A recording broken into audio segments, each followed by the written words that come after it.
Okay, तो agro ecological जो regions हैं, बात करेंगे हम एग्रो इकोलॉजिकल रीजन्स की, और ये किसने बनाए हैं और इनकी क्या आवश्यकता है। ठीक है, आज हम करेंगे एग्रो इकोलॉजिकल रीजन जो है किसके द्वारा बनाए गए हैं और इनकी क्या आवश्यकता है, क्यों हम इसको बनाते हैं। ठीक है, तो एग्रो इकोलॉजिकल रीजन जो हमारे भारतवर्ष में है, जिसको हमने पिछली वीडियो में भी देखा था कि 20 एग्रो इकोलॉजिकल रीजन्स हैं, ये किसने बनाए हैं? National bureau of soil survey and land use planning. National bureau of soil survey and land use planning department के द्वारा जो है ये एग्रो इकोलॉजिकल रीजन बनाए हैं। भारतवर्ष में जो सॉइल सर्वे और लैंड यूज प्लानिंग का जो नेशनल ब्यूरो है, उनके द्वारा ये एग्रो इकोलॉजिकल रीजन बनाए गए हैं। ठीक है, तो national bureau of soil survey and land use planning came up with 20 agroecological zones based on the growing period as an integrated criteria of effective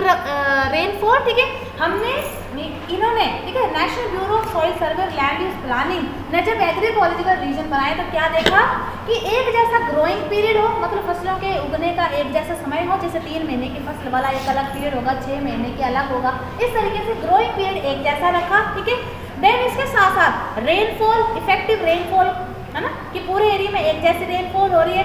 soil groups को भी हमने ध्यान में रखा हुआ है, और delimitated boundaries adjusted to district boundaries with a minimum number of regions. ठीक है, और जो बाउंड्रीज है एग्रोइकोलॉजिकल रीजन्स को, उसको कोशिश की गई है यहाँ पे डिस्ट्रिक्ट बाउंड्री के साथ कॉमन करने की। ठीक है, डिस्ट्रिक्ट बाउंड्रीज के साथ कोशिश की गई है कि उनकी बाउंड्री जो वो उसमें कोलैप्स हो जाए, उसमें मिल जाए। And subsequently these 20 agroecological regions और जोन्स वर सब डिवाइडेड इनटू 60 सब जोन्स। ये जो 20 एग्रोइकोलॉजिकल जोन्स हैं, जो कि मैक्रो रीजन है, इनको फर्दर आगे जाकर और छोटे छोटे रीजन में डिवाइड किया गया है। तो ये छोटे छोटे रीजन कितने हैं? 60 सब जोन्स हैं। ठीक है, जो कि एग्रीकल्चर को ध्यान में रखते हुए बनाए गए हैं, होमोजेनिटी को ध्यान में रखते हुए बनाए गए हैं। अब इनकी क्या आवश्यकता है, हम क्यों बनाते हैं इसको? ठीक है, नीड क्या है? Number 1, to assess yield potentialities of different crops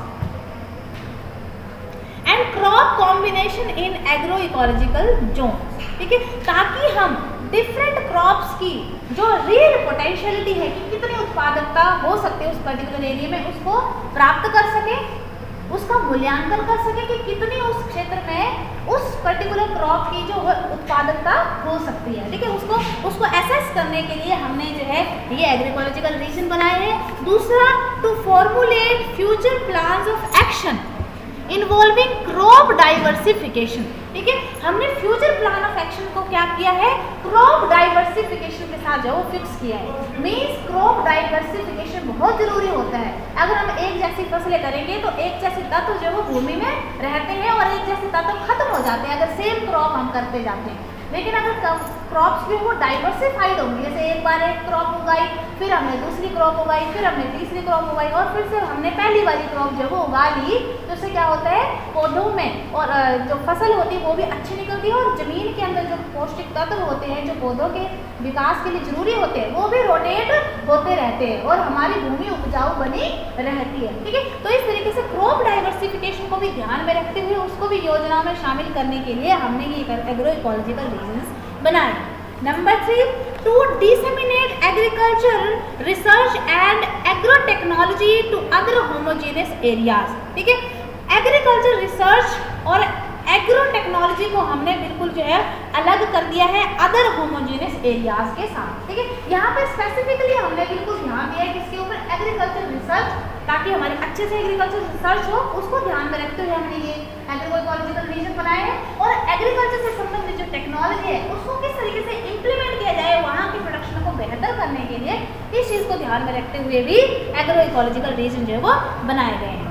next, to determine the crop suitability for optimization of land use in different agroecological regions। ठीक है, different type of land use में, डिफरेंट टाइप ऑफ जो land forms है वहाँ पे किस तरीके की क्रॉप जो सूट करती है, उस चीज़ को भी हमने देखने के लिए एग्रोइकोलॉजिकल रीजन जो वो बनाए। Particular type of land form में एक पर्टिकुलर टाइप ऑफ क्रॉप ही लग सकती है। जैसे फॉर एग्जाम्पल हम काली मिट्टी की बात करते हैं तो वहाँ पे कपास की फसल ही ज़्यादा उस उसी की पैदावार जो सबसे ज़्यादा हो सकती है। उसी तरीके से जो लेटराइट सोइल है जो कि तटीय क्षेत्र में पाई जाती है, वहाँ पे कुछ और टाइप की है। जो जलोढ़ मिट्टी जो प्लेन्स में है, वहाँ पे कुछ और टाइप की सॉइल जो वो सुटेबल होती है। तो सुटेबिलिटी को ध्यान में रखते हुए कि एक जैसी सुटेबिलिटी हो उन क्रॉप्स के और पर्टिकुलर लैंड में ही हम उसको उगाएं, उस चीज़ को भी ध्यान में रखते हुए एग्रो इकोलॉजिकल रीजन जो वो बनाएंगे। So is that clear? Yes ma'am.